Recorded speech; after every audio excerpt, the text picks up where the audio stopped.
Pemirsa, sidang lanjutan peninjauan kembali atau PK dari 6 terpidana kasus Vina dan Eki kembali digelar di Pengadilan Negeri Cirebon, Jawa Barat. Dalam sidang PK hari ini, kuasa hukum menghadirkan saksi testimoni Titin Priyanti. Sidang PK yang ke-9 kali ini menghadirkan saksi fakta testimoni Titin Priyanti yang merupakan kuasa hukum dalam persidangan pada tahun 2016-2017 silam. Titin Priyanti sekaligus kuasa hukum Saka Tatal nantinya akan memberikan keterangan kesaksiannya sebagai saksi fakta testimoni yang terlibat di dalam pendampingan hukum pada tahun 2016 silam. Setelah itu akan menyerahkan bukti-bukti tertulis ke majelis dan nanti dilanjutkan mengenai ekstraksi HP dari Widi.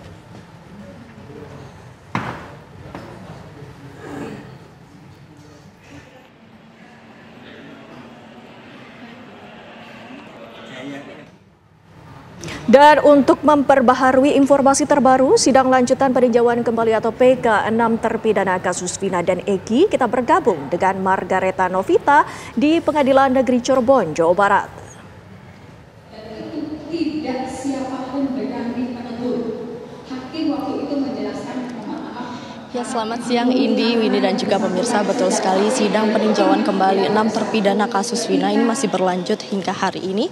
Dan sidang yang digelar hari ini dimulai pada pukul sekitar 10.30 waktu Indonesia Barat dengan agenda mendengarkan kesaksian ataupun keterangan dari saksi fakta, yakni Ibu Titin Priyanti yang dulunya juga menjadi pengacara para terpidana pada tahun 2016 hingga 2017. Dan pemirsa, bisa dilihat di layar kaca Anda hingga kini sidang masih berlanjut dan memang saat ini Ibu Titin Priyanti sedang memberikan keterangan dan juga kesaksian.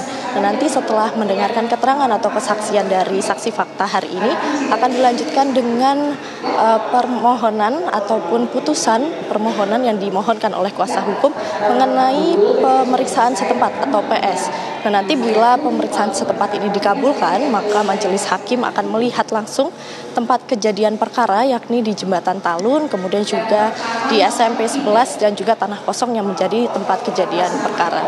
Nah, setelahnya nanti ada sidang peninjauan kembali juga yang dimohonkan oleh pemohon atas nama Sudirman yang juga merupakan terpidana kasus Vina di tahun 2016. Nah, nantinya agenda dari sidang Sudirman ini akan memeriksa surat kuasa dan juga membaca memori peninjauan kembali. Untuk selanjutnya kembali disidangkan hari ini. Nah, itu tadi agenda-agenda yang akan berlangsung di Pengadilan Negeri Cirebon pada hari ini. Kami akan terus mengupdate bagaimana kelanjutan dan bagaimana putusan nantinya dalam sidang. Untuk sementara demikian, kembali ke studio. Terima kasih atas informasinya, Margareta Novita mengabarkan langsung dari Cirebon, Jawa Barat. Ya, pemirsa, sidang peninjauan kembali yang diajukan oleh 6 terpidana kasus Vina di Pengadilan Negeri Cirebon menghadirkan sejumlah saksi ahli. Salah satunya adalah ahli hukum pidana Profesor Muzakir. Muzakir menjelaskan perbedaan antara sebuah pembunuhan dan pembunuhan berencana. Ya, ini memang sungguh unik. Dalam sidang peninjauan kembali yang diajukan 6 terpidana kasus Vina di Pengadilan Negeri Cirebon pada Senin lalu menghadirkan sejumlah saksi. Salah satunya ahli hukum pidana Profesor Muzakir. Menurut saksi ahli, dalam penanganan kasus Vina dan Eki oleh pengadilan hingga MA merujuk pada Pengadilan Negeri Cirebon, sementara keputusan Pengadilan Cirebon banyak dari hasil pembuktian yang tidak sesuai dengan hukum acara. Sehingga perlu adanya peninjauan kembali terutama pembuktian menyangkut para terpidana yang ditetapkan hingga dihukum cukup lama oleh Pengadilan Negeri Cirebon. Karena tadi saya katakan bahwa pelaku utamanya aja tidak ketemu. Terakhir di publik saya baca pelaku utamanya adalah itu fiktif karena tidak ada orangnya. Tapi pelaku turut sertanya itu masuk penjara sebagian diantaranya dihukum seumur hidup.